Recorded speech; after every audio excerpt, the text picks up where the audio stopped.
Assalamualaikum warahmatullahi wabarakatuh. Selamat pagi anak-anak. Kali ini kita akan belajar tematik, masih tema yang sama, yaitu tema 2 dengan subtema 3, materi baru. Oke anak-anak, kita akan belajar muatan bahasa Indonesia. Sekedar mengingatkan, tetap jaga kesehatan di rumah ya, makan yang teratur, jaga stamina dengan mengkonsumsi buah-buahan, vitamin, dan jangan jajan sembarangan. Kalau mau keluar rumah tetap pakai masker ya, supaya kita terhindar dari COVID-19. Dan jangan lupa setiap kalian selesai sholat, hendaknya kalian berdoa agar COVID-19 ini hilang dari muka bumi ini. Sama-sama berdoa kita ya selesai sholat, biar kita bisa belajar, berkumpul kembali di sekolah, bermain bersama, belajar bersama. Oke anak-anak. Oke, sebelum kita memulai pembelajaran kali ini, hendaknya kita mengucapkan basmalah, bismillahirrahmanirrahim. Kali ini pada muatan bahasa Indonesia kita akan mempelajari tentang wawancara. Oke, kata wawancara nggak asing lagi kan buat kalian? Ya, wawancara itu dia ada sesi tanya jawabnya. Nah, di sini ada pengertiannya. Wawancara itu adalah suatu cara mengumpulkan informasi dengan mengajukan pertanyaan kepada narasumber. Jadi, tujuan mewawancarai seseorang itu adalah untuk mendapatkan informasi. Narasumber itu adalah orang yang menyampaikan informasi. Oke, itu disebut narasumber. Next slide. Nah, untuk melakukan wawancara ada tahap-tahapannya nih. Yang pertama kita harus tentuin tema dulu. Kira-kira temanya tentang apa ya? Misalkan temanya tentang cara bercocok tanam, berarti narasumbernya siapa? Petani. Tentukan dulu temanya, baru bisa buat list pertanyaannya. Yang kedua, menuliskan daftar pertanyaan berdasarkan tema. Nah, ini yang tadi Ibu bilang, menuliskan listnya itu daftar pertanyaannya apa saja. Terus yang ketiga, pertanyaan dalam wawancara ditulis menggunakan kata-kata baku. Oke, jadi nggak boleh pakai kata-kata bahasa sehari-hari, jadi harus berdasarkan EYD, ejaan yang disempurnakan. Kayak contohnya, nggak boleh kita menggunakan kata enggak, tapi gunakanlah bahasa baku yaitu tidak. Kata bakunya tidak. Oke, paham ya sampai sini? Next slide. Menggunakan kata tanya dalam wawancara. Tadi udah dibahas, wawancara itu tujuannya untuk mengumpulkan informasi, mendapatkan informasi. Setelah kita menentukan tema, ingat yang pertama kali dilakukan adalah menentukan temanya dulu untuk melakukan wawancara. Baru menuliskan pertanyaannya, jangan pertanyaannya dulu ya, temanya dulu. Nah, ada kata tanya nih yang bisa digunakan untuk mewawancarai seseorang, yaitu apa, di mana, kapan, siapa, mengapa, dan bagaimana. Oke, itu kita kenal dengan 5W plus 1H. Oke, W yang pertama itu what. What itu apa?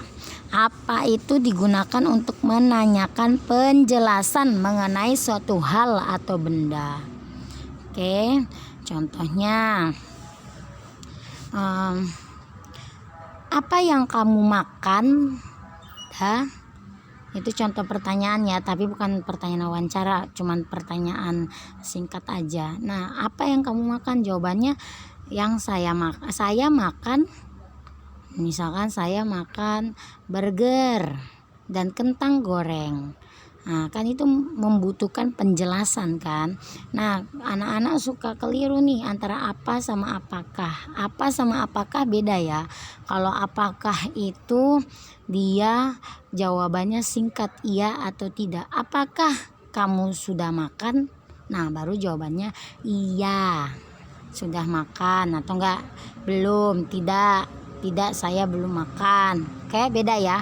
Kalau apakah sama apa. Kalau apa jawabannya bukan iya sama tidak, tapi dia dijelaskan. Apa yang kamu sedang kerjakan? Saya sedang belajar. Kan dijelaskan. Oke, bukan iya atau tidak. Ingat ya, beda apa sama apakah. Jadi kita menggunakan kata tanya apa. Lanjut, setelah itu di mana. Di mana itu digunakan untuk menanyakan tempat. Oke.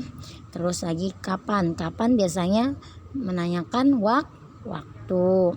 Terus lagi siapa. Siapa digunakan untuk menanyakan nama orang, jabatan atau pekerjaan. Lanjut, mengapa. Nah, kalau mengapa ini digunakan untuk menanyakan alasan atau sebab. Berarti kalau pertanyaannya mengapa, biasanya jawabannya menggunakan kata karena, atau mungkin agar, karena, atau agar. Jawaban kata mengapa itu udah pasangannya pasti ya. Lanjut, yang terakhir yaitu bagaimana. Bagaimana digunakan untuk menanyakan cara atau proses. Bisa juga penjelasan ciri-ciri atau sifat tokoh. Oke. Sudah ya Nak ya penjelasan kata tanyanya, mengerti ya? Next slide. Oke, untuk menemukan informasi dari teks hasil wawancara, wawancara dilakukan pertama berdasarkan tema yang ditentukan sesuai yang Ibu jelaskan tadi di awal ya. Nah, tema itu apa sih? Tema itu adalah pokok bahasan dalam wawancara yang kayak Ibu tadi kasih contohnya. Temanya apa ya? Berarti pokoknya, isi intinya dalam bahasan wawancara. Contohnya bercocok tanam. Nah, itu temanya berarti. Atau enggak temanya tentang COVID-19 yang lagi booming. Nah, itu berarti pertanyaan seputar tentang COVID-19.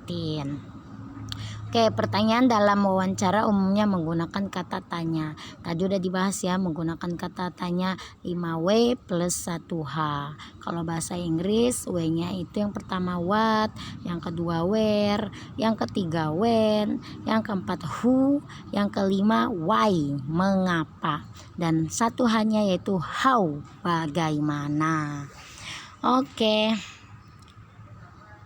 Nah, hasil wawancara ditulis menggunakan kosakata baku dan kalimat efektif.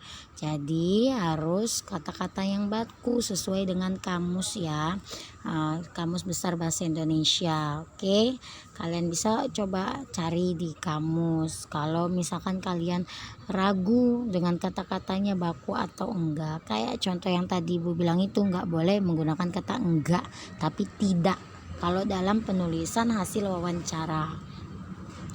Oke, selanjutnya kalimat efektif dapat disusun menggunakan pedoman umum ejaan bahasa Indonesia atau yang disingkat dengan PUEBI. Oke, PUEBI itu adalah pedoman umum ejaan bahasa Indonesia. Oke, cukup sekian penjelasan Ibu kali ini. Mudah-mudahan Ananda semua paham materi yang disampaikan ya. Ibu tutup dengan ucapan Assalamualaikum warahmatullahi wabarakatuh. Goodbye.